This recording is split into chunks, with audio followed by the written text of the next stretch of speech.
Currently have a snow-sleet mix happening out here right now.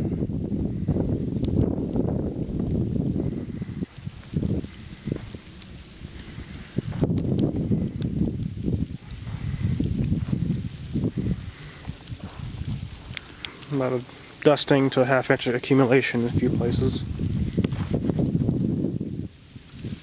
depending on where it fell.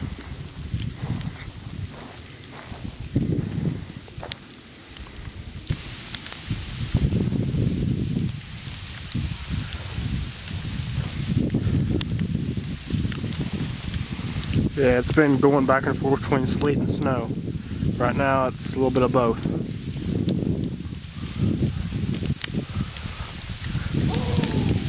This is Highway 303, also known as High Scan Road.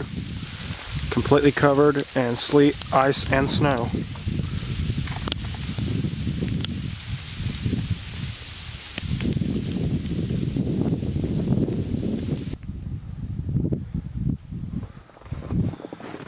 Some nice drifting here. Probably got about 7, maybe 6 inches, 6 or 7 inches.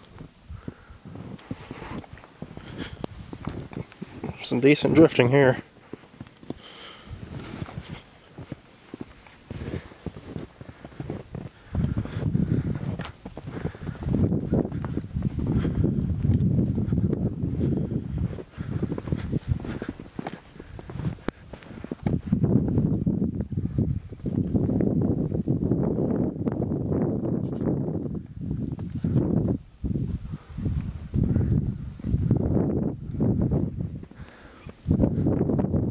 Still coming down really good. You know, it looked like on radar it was ending.